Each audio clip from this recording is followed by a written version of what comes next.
Okay, before I talk about rationals, let's just do a quick little bit of review as to the first 2 days. So topic 1, I believe, was called radical functions. Radical functions.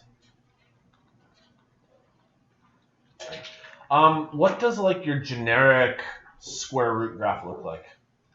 If I were to ask you to graph it. Put it in words. Half of a sideways parabola. Would that make sense? If this right here, I'll draw both halves. If that was a sideways parabola, we're only going to take half of it. That's what a square root graph looks like. I should say, that's what the square root graph looks like. Okay. By the way, why do we not take the bottom half of the parabola? Well, you can square root and make it turn into a negative. You're close, though. It's not actually a function, it's just a complete line. That's the key, yeah. It has to be considered a function. And if you guys ever heard of the vertical line test, right here, if I plugged in, like, say, x is 5, I would get an answer right here. I guess it would be the square root of 5. But you'd also get an answer down here. I shouldn't have picked 5. 4 would have been much smarter. And that would be the negative square root of 5. And by definition, the way a function works is that if you put in one number, you get back only one number. If you guys like like my vending machine analogy, this would be like you put in $1. $1, you get 1. Yeah. But a non-function would be you put in $1 and you get back a chocolate bar and a bottle of pop. And that would be like... That'd be cool in real life, but that doesn't actually make it a function then. Does that make sense? So like it has to be a 1-for-1 relationship. You can even have a 1-for-0 relationship where, let's say you tried plugging in -5. -5 is way back here.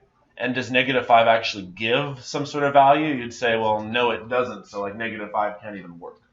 That makes sense. So this is the square root function. We basically spent today talking about how to move it all around. So if I gave you like 2 square root of -x plus 4 plus 7, we should then know that this graph is twice as tall.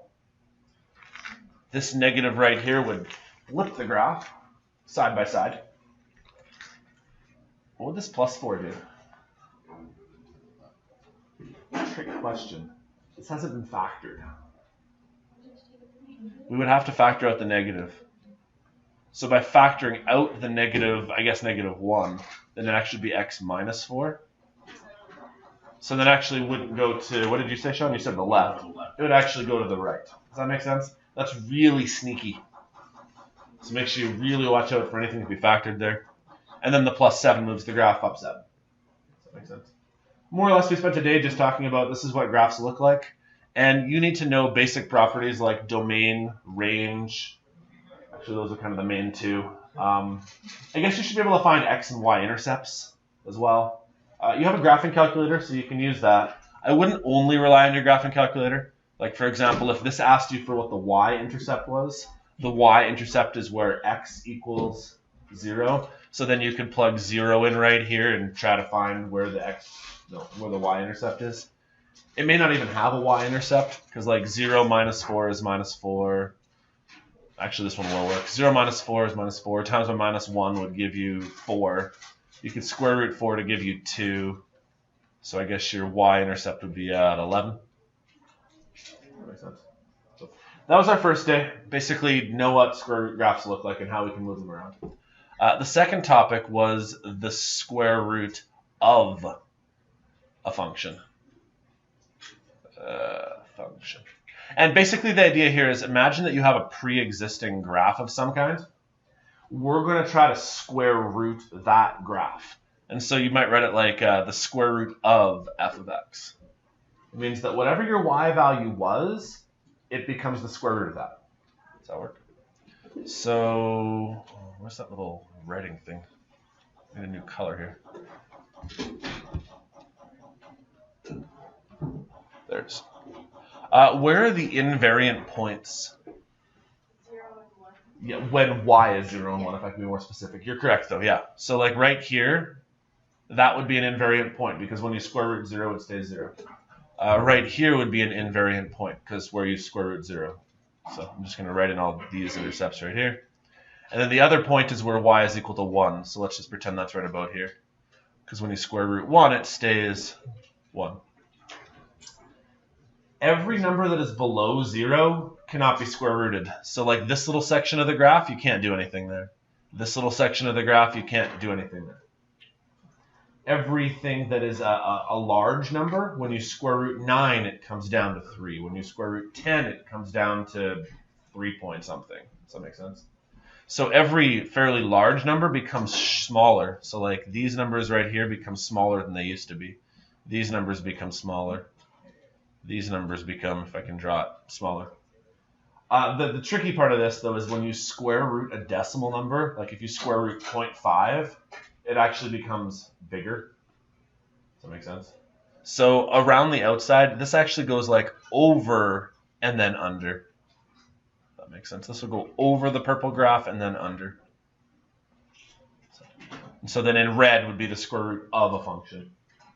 And then we spent a lot of time talking about the domain and range of these things. The range, I wouldn't say always, because I hate using the word always, but the range is typically y is greater than or equal to 0, because you can't have negative numbers. The domain, though, I showed you guys some notations where you might say, well, it goes from -5 up until -3, or it starts up again at -2 and goes till +2. Or it picks up again at 5 and goes to positive infinity. We kind of worked on some notation like that. And that was Thursday, Friday. Does that ring some bells? Okay, not that you need to forget that, but now we're kind of completely changing gears. What we just talked about really doesn't necessarily apply nearly as much to this stuff here. Like, we'll still talk about domain and range and x-intercepts, all those properties of graphs. But now I want to focus on a new type of graph. Let's focus on functions that are rational. So if you guys recall from last year, anything rational can be written as a fraction. That's our goal. So, let's start with just an example here. Let's say I gave you this function right here. F of x is x squared 6x and 9, and g of x is x plus 3. Let's try to find the domain and range of this new graph. So, first thing I'd like to do is I just want to write them on top of each other, just so I can visualize it. So take x squared plus 6x plus 9, write it on top of x plus 3. This is our new function.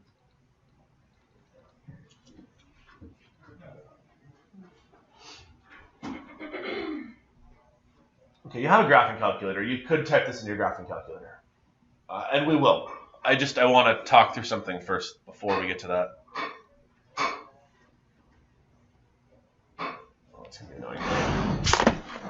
Anybody see something you can do to the top of that fraction, the numerator? Yeah, you can factor it. You're going to need to have your factoring skills from grade 10 and 11 in this section. So we need numbers that add to give 6 times to give 9, which are 3 and 3. So hopefully it makes sense to you that you can write it as x plus 3 with an extra x plus 3, and then it's over x plus 3. Yeah, good. I'm glad you guys see that. We spent a lot of time last year working on this. I know it's been like a year, but we spent a lot of time working on fractions. So when you're done, you should have an equation that is x plus 3. Now let's graph it. But let's not graph x plus 3 always. I'm using the word always. Graph the original. Don't graph what you've canceled. Graph what the question actually gave you. So when you go to like y equals, I'm going to use a bracket. I'm going to go x squared plus 6x plus 9. Hold on onto that thought for 1 second. It's going to be so that we can find the hole in the graph.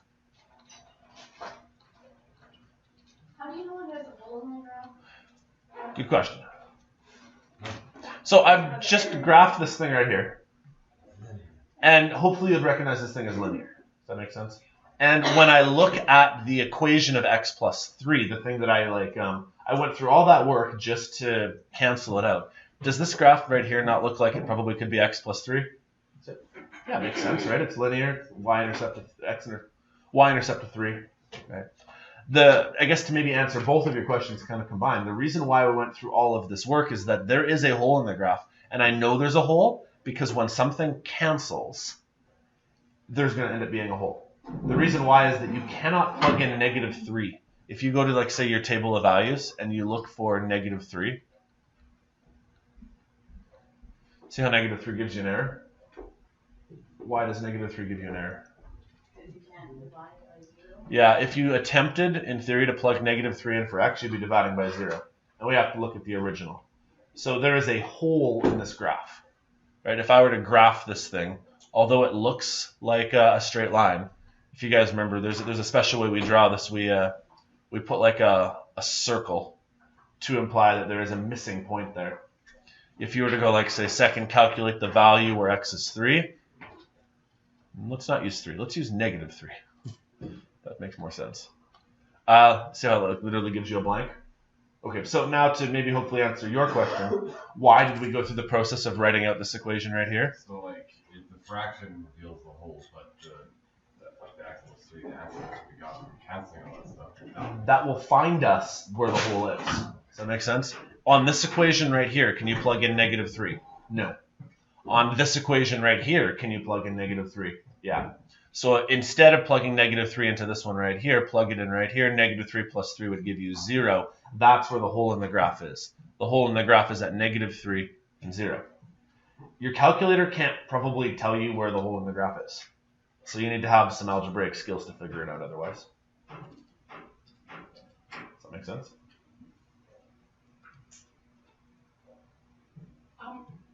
Well, like when you type in your calculator, doesn't say error, so don't you know where it is? Well, you know where the x coordinate of the hole in the graph is, but not the y. Does that make sense? So to find the y value coordinate, I would recommend, well, then you have to do the canceling bit right here. Get the new equation after you've canceled, and then you can plug in negative 3 to find where the hole in the graph is.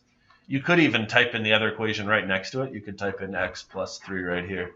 Then go back to your table of values. Every single point should line up exactly the same, except for on the original graph where there's a hole. Now we know that the hole should have been at 0.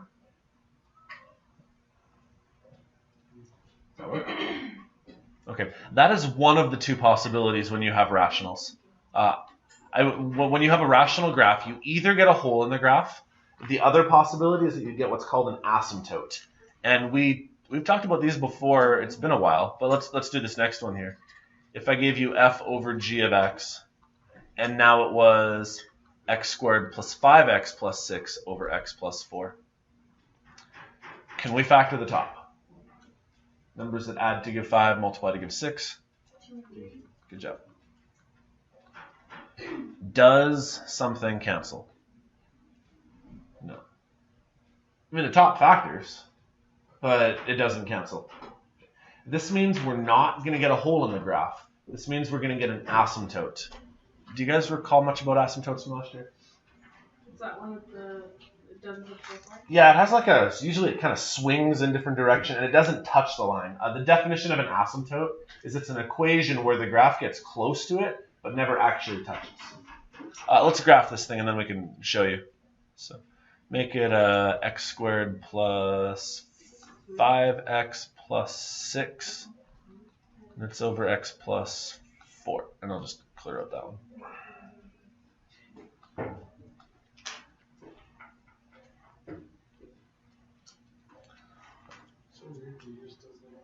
Yeah, older calculators like mine, the way they work, you guys know what Etch-a-Sketches are?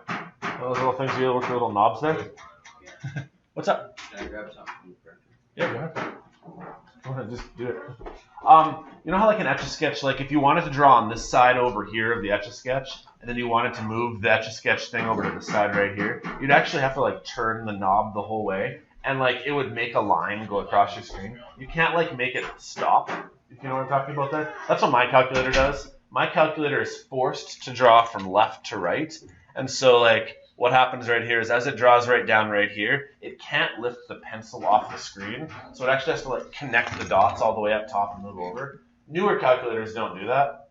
I actually prefer this though, because this line right here is my asymptote line. Does that make sense? So how do I find the equation of that asymptote? Not the intercept. Look at the bottom of your fraction. What can x not be? Yeah, so the equation of the asymptote would be that x can't be negative 4. And I can probably figure that out by even just going to my table and, hey, look, negative 4 is what gives an error. Is this a hole in the graph, though? No. So I don't have to worry about trying to find a y value I just need to know what the bottom can't equal. Graphs of this type, I can't give you generic rules for them, but what I can say is know how your graphing calculator works. If I ask you to find the domain of this is going to be everything but 4. What's the range going to be, though? Well, the range, see how there's kind of like a maximum value right here? But then there's a gap until you get to this minimum value right here. It's like y has to be bigger than whatever this value is, and y has to be smaller than whatever that value is. How do you find those values? Minimum and max. Use max and minimum. That's all. So you have those skills. You guys know how to do that in your calculator. So I won't go through that if that's okay, but you can hopefully find those max and min points because that'll help you find the domain and range. Those are the two types of graphs then. So let me go back to these notes here. If the two functions divide evenly, you could have a hole in the graph. By the way, I like to call it a hole in the graph, but mathematically the term is called a point of discontinuity. Have I used that term with you guys before? I call it a hole, but like if you get it on a diploma, it's called a point of discontinuity. Okay.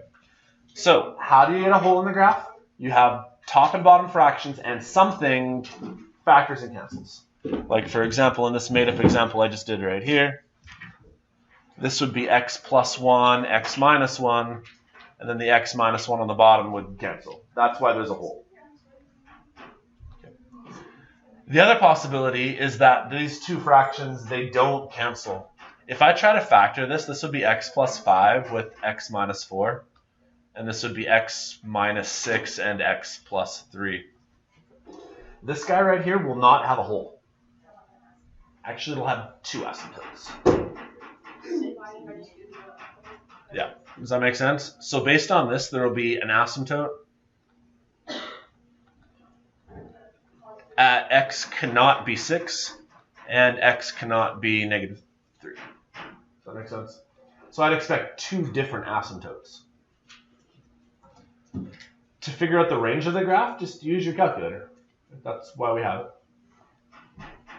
So my goal over most of the next slides here, and we'll go through as many as you guys feel like you need, because we don't have to do all of them. But we're just going to graph a whole bunch of random functions, see what they look like, and talk about domain, range, x-intercepts, y-intercepts, that sort of stuff. So, is everybody clear so far? With rationals, two possibilities. Something cancels, there's a hole. Something doesn't cancel, there's asymptotes. Maybe more than one. So,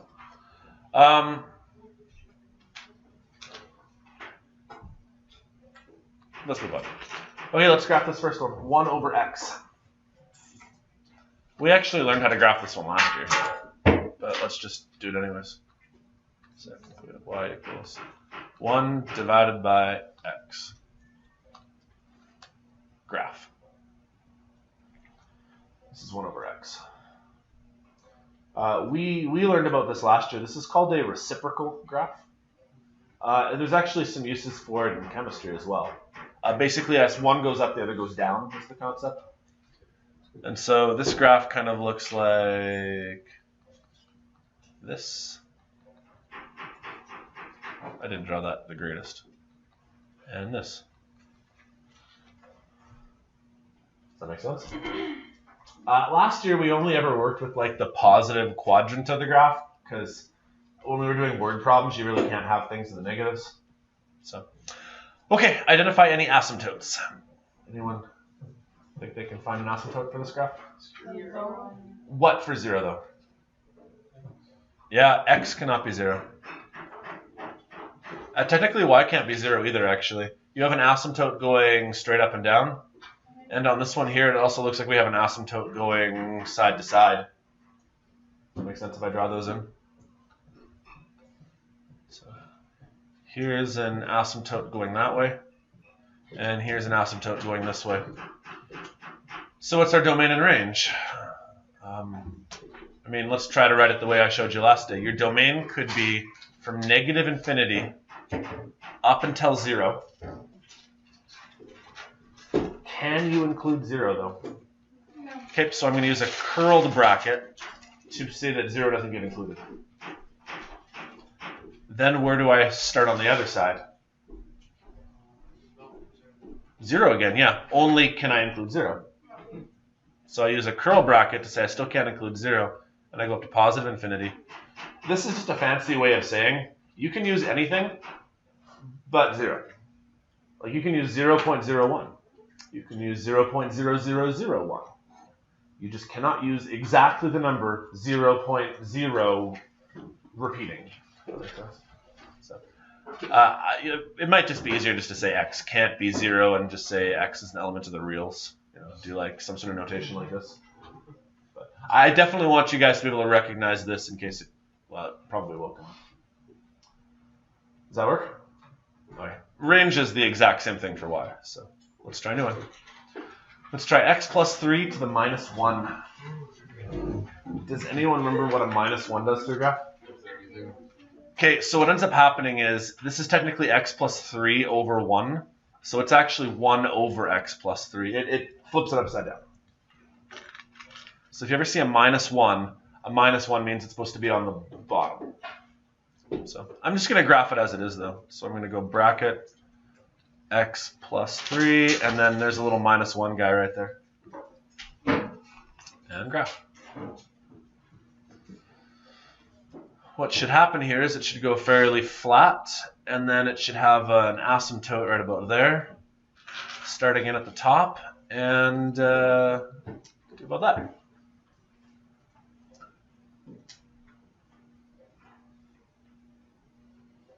Where's the asymptotes?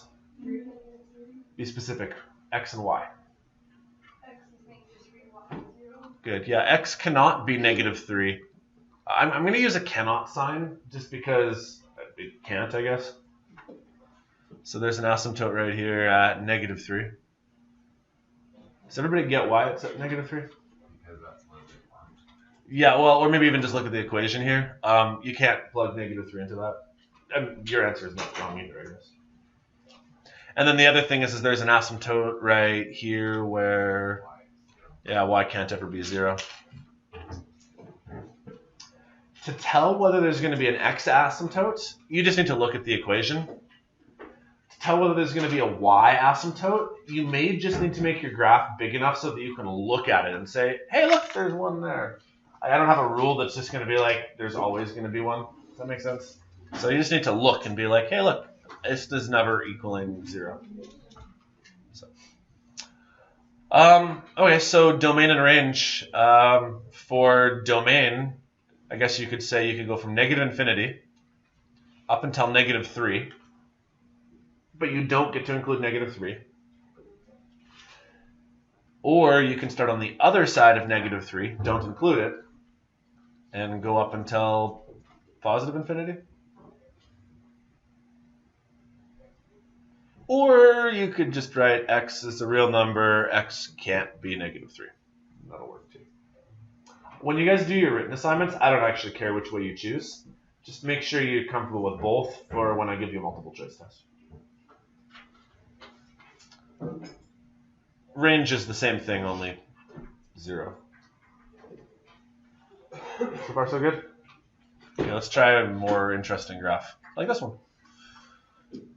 Don't even type it in your graphing calculator. Tell me something about this. Hole in the graph or asymptote? How do you know that? Yeah, it doesn't look like anything will cancel. Where should the asymptote be located?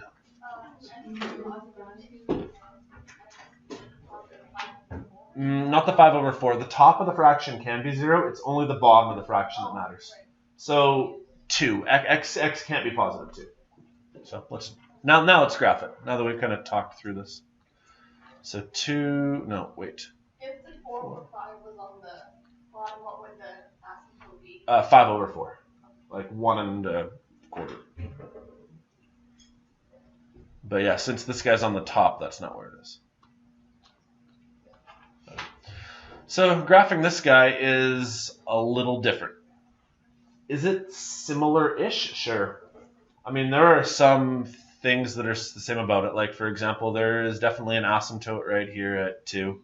The y asymptote is different, though. Good. Sean, you caught the learning point I want to make here. There is a y asymptote. Is that like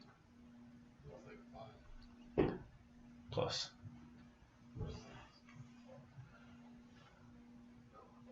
Everybody okay though so far with looking at this graph? The x asymptote is pretty intuitive. X can't be 2. That one's easy. It's the y asymptote that if you can't like look at it and see it, I need to show you a trick for that. Hey, wait, sorry, I'm kind of confused with like the one on this way goes or asymptotes. The one that goes like this. Yeah. Okay. Five? Well, actually, that's what I want to talk about right now. So, is everybody okay though with the x can't be 2, 1? Okay. There is clearly a number that y cannot be. We just got to find what it is. Okay, so here's how I recommend you do this in your graphing calculator.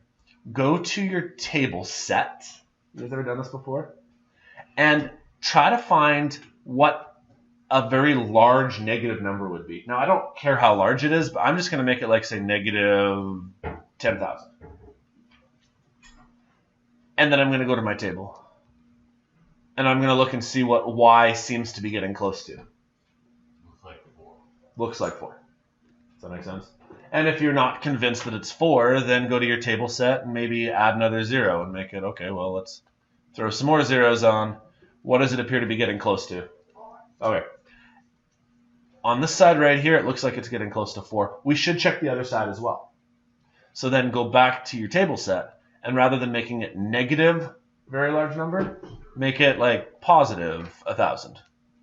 And go back to your table, and this time it also looks like it's getting close to 4, only this side it's on like the higher side of 4 than the lower side of 4. Therefore, your asymptote was at 4. I'd like you guys to use that as a skill because that's pretty foolproof. Technically, there is a reason why it's 4, and it has to do with that 4 sitting right there. But that I'd have to show you guys some calculus in order to prove to you why that works, because this 4 right here will not always be what the asymptote is. Like 9 times out of 10, it probably will be. But I'd hate for me to say just do that and then you get it wrong because of that 10th time out of 10. Does that make sense?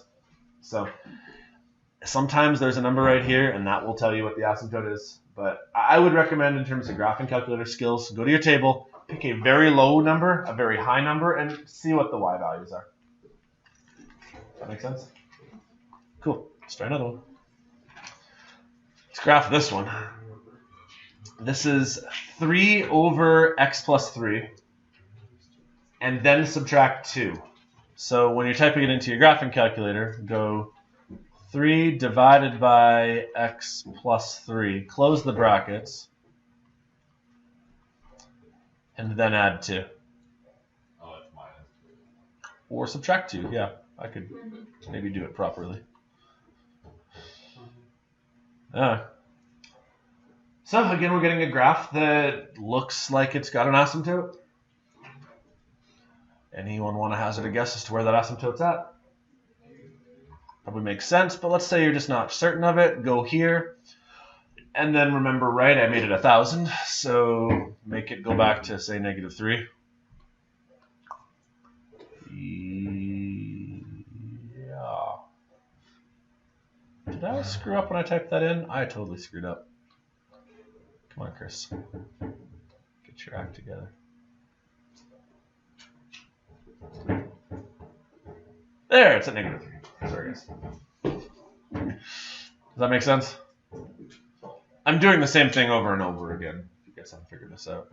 It looks like there's an asymptote in a couple different directions here. So you guys have already looked at the graph and kind of picked out the fact that x can't be negative 3. But there's also a y asymptote. 2? Looks like it's negative 2. I mean, visually looking at it, it sure looks like it's negative 2. This minus 2 right here might have something to do with that. But it wouldn't hurt to try to just confirm, just in case. So one more time, just if you want to confirm. Second table set, let's make it negative 1,000. Go to your table. Yeah, it's pretty close to negative 2. It's on the big side of negative 2.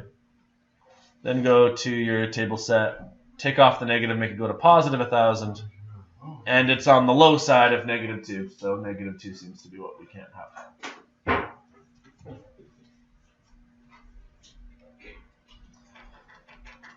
Still good?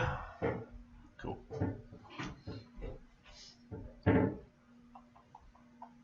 I feel like you guys get the point. Let's just look at the pictures for the next two, and we'll go a little faster, I guess. So let's graph this one. We'll put an x squared minus 7x plus 10. And we'll put that over x squared minus 4.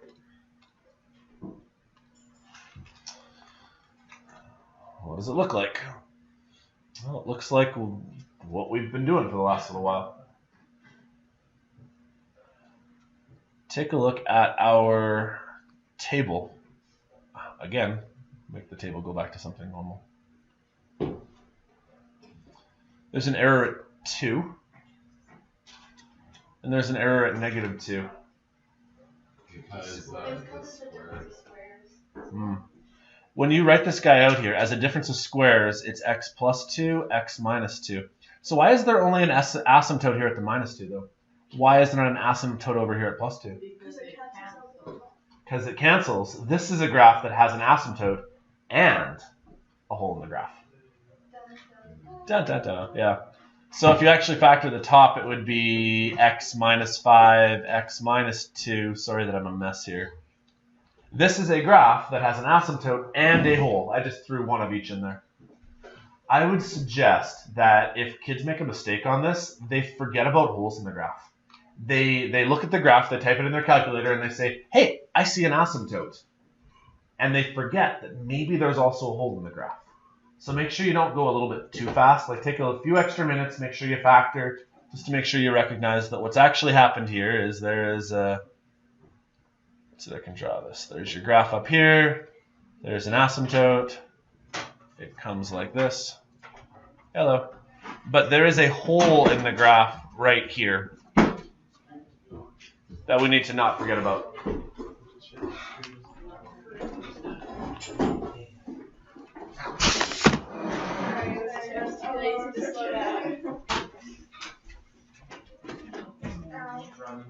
Sean, what kind do you want?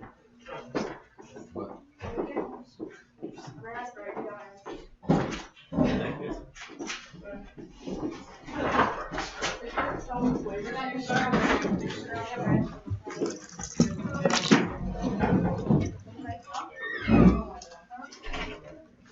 Still doing okay? Okay, let's find the coordinates of that hole in the graph. I know the x-coordinate of the hole in the graph is for sure starting with a 2. But I don't know what the y-coordinate is. How do I find the y-coordinate? Value 2. Well, if I try to go second calculate value 2, it's just going to say nothing. You have to use the new equation after you've canceled stuff. So I know it's a bit of a mess here, but the x minus 2 is canceled here. My new equation is y equals x minus 5 over x plus 2. Can I plug 2 into this equation? Yeah, sure. It would be 2 minus 5 over 2 plus 2. So that's going to be -3 over 4. There is the coordinate of the y hole.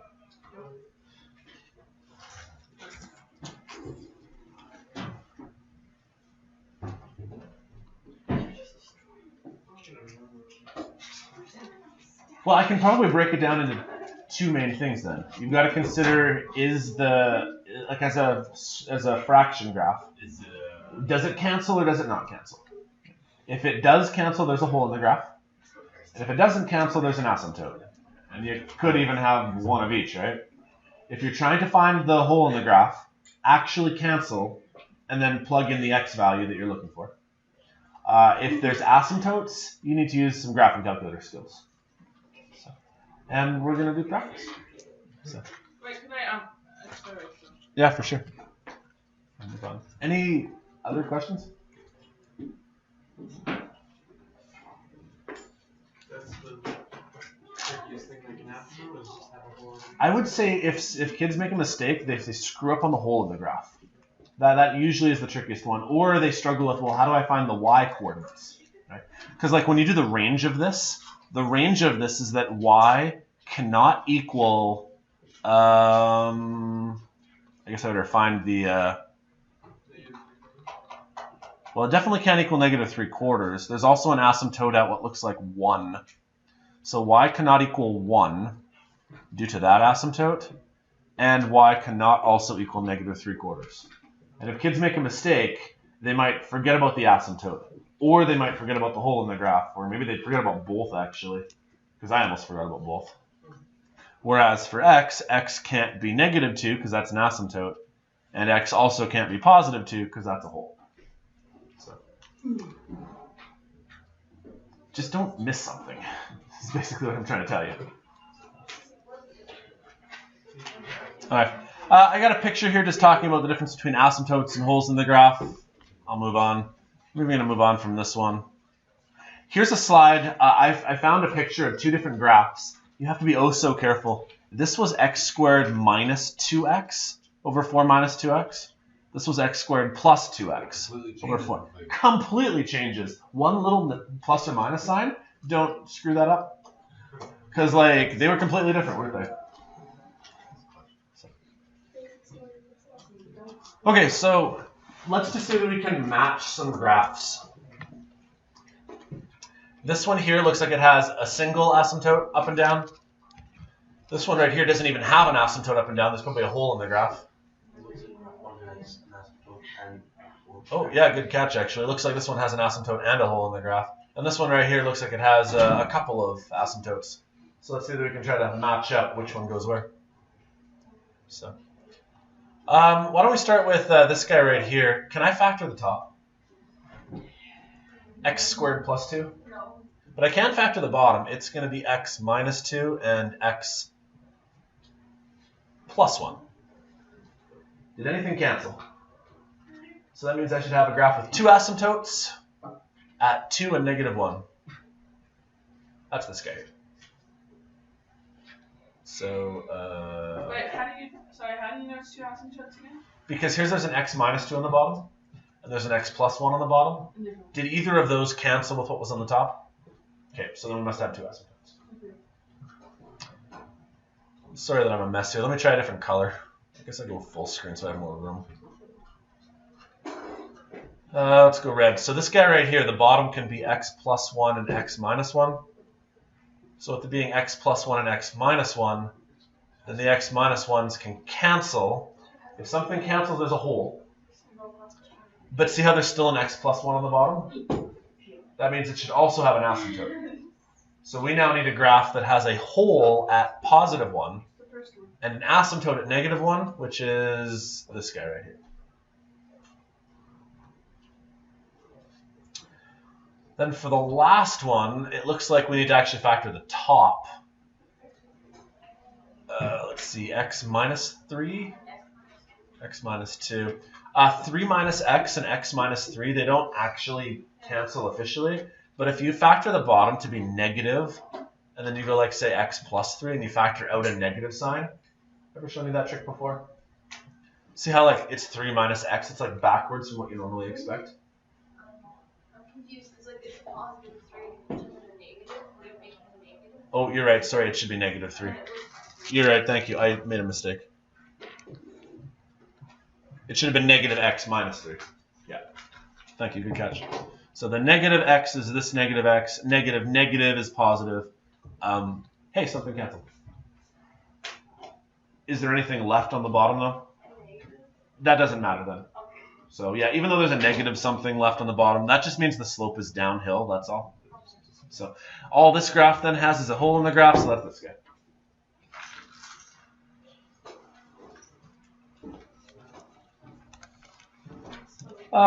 Let's just go to the last question here. We'll take a break. You guys are getting a question exactly like this on your quiz on Thursday. Circle, star, put something next to this. Be ready for this question. Okay? You've been warned. Okay, word problem. No, I'm going to try to stick with doing, at least to start a unit, written response, and then we'll do multiple choice at the end. I'm still a big believer that we should probably practice our skills written out first. That's probably better for you mathematically. Did you guys like written or multiple choice better? Fair enough. Okay, that's good though. Because my hope is that if I make you practice all that written, then multiple choice feels like it's better. So at least you can take a 1 in 4 shot at guessing. Okay, first thing, this is a rational function consisting of a linear divided by a quadratic. So here's what I can write then. I can say that there must be like an x plus a on the top. And on the bottom, if it's quadratic, it could be x plus b next to x plus c. Does that make sense so far? I'm kind of writing out in general what this might look like. A linear factor would just be a single binomial. If it's quadratic, you should have 2 binomials. Does that work?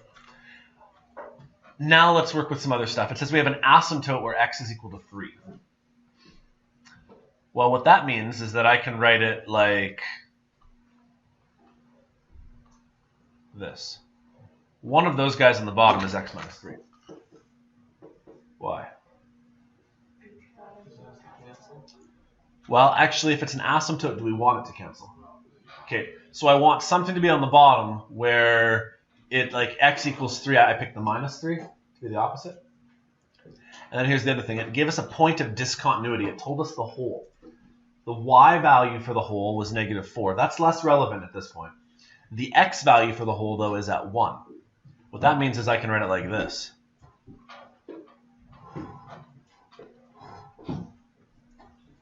Why did I do that? Because the point is discounted. It cancels, right? So if there's going to be a hole in the graph, the x minus 1 better cancel. Why did I make it -1? Because that guy was +1. I have now started my equation. There's one problem. Just like with every other equation that I'd make you write, there is still a leading coefficient required. Leading coefficient. So you have to make it y equals this, and then you got to throw like an a value out front. And then you got to find the a value. Does that make sense? So I have the stem of the equation written. The basic part of it is written. But I'm lacking that leading coefficient. Because that leading coefficient could affect whether the graph is like an upward trajectory or a negative trajectory. So any thoughts as to how I can find that a value? Use the point of discontinuity. Yeah. Now, can I actually plug in 1, -4 on this graph as I have it written? No, because I can't actually plug in 1 right here because that'll cause a problem. But what I can do is, like, off to the side, temporarily, let's get rid of the x minus 1s. So what you'd be left with is y equals a, and then you'd have 1 over x minus 3. That makes sense? Like, I'm not actually going to do it here because I don't want to actually cancel this a little bit. But pretend that you canceled this a little bit. Now, can you plug in 1? Sure, what's stopping you? So, -4 is y. I don't know my leading coefficient. And then it's 1 over 1 minus 3. Or I guess another way of putting that is 1 over -2. How do I get a by itself?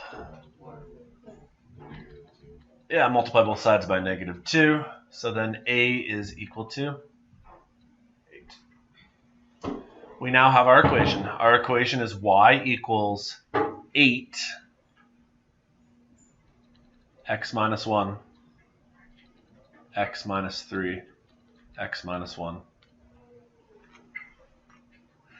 I've seen this question on a diploma before. It was absolutely nasty because it was numerical response. Because here's what they were looking for. You then had to FOIL. And it would have been this. Y equals 8x minus 8. You see how I'm foiling the 8 into the top? And on the bottom, they actually foiled that bit out, which would give you x squared minus 4x plus 3. And as a numeric response answer, I believe the answer they were looking for is like 8, 8, 4, 3. Because they asked you, like, what's this value? What's this value? What's this value? What's this value? And they made it numeric response. The reason why they wouldn't make it multiple choice is that they gave you 4 multiple choice answers. You could type all 4 of them into your graphing calculator and just look at all 4 graphs until you found a graph that had these properties up here. But by making it numeric response, you really have to know what you're doing. Does that make sense? One of the meanest questions I've ever seen. So let me talk you through one more time how to solve it, because for sure I'm giving you this on your quiz. Step 1. I kind of gave you some basic information telling you had a linear over a quadratic. So I just said, well, there must be one binomial on the top, 2 on the bottom. Wherever the asymptote is, put that one just on the bottom. Just make sure you flip the number, right? Wherever the hole in the graph is, put one of those on top, one of those on the bottom, because they should cancel. But the number you're putting there is the x value number, goes on the top and bottom. But don't forget, you always need a leading coefficient. So I just threw like the letter A out front. I don't care what letter you use, but throw a leading coefficient out front. At this point right here, you have the basic start of an equation, but we don't know the leading coefficient, so you need to know an xy coordinate pair, which fortunately we know. That makes sense? I then went off to the side here and said, well, I'm going to plug in 1 and 4, but I'm actually going to cancel the x minus 1s before I do that, because otherwise it won't work. I found my a value, plugged my a value back in over here, and because I just wanted to show you that it could be necessary, then I actually made sure to FOIL this whole bit. Make sure to FOIL. And then that is where these different values came from that made it numeric response. Only I'm not going to make it numeric response for you. I'm just going to make it written response. But, I mean, you still do need to get to this point right here, though. So, maybe I'll even ask you to get to this point right here. So, does that make sense? Okay, cool. That's my lesson. I think that was the last slide, right? Yep. Okay, so stuff to work on and then go take a break. Your new assignment, obviously. If you've looked at the new assignment, though, you'll recognize that a lot of the questions now basically are, here is an equation, graph this thing. Or, here's an equation, don't draw me the graph, because I don't want you to draw a million graphs, but at least be able to tell me what the x-intercepts are, what the y-intercepts are, what the domain is, what the range is, what the asymptote. Does that make sense? That's like the first 2 questions, maybe even first 3 questions. Okay. So you should then be able to tell me properties now of square root looking graphs and fraction graphs. So one more time, fraction graphs will have a hole if something cancels. Or they'll have an asymptote if the bottom does not cancel. That's it. Questions? Go take a break.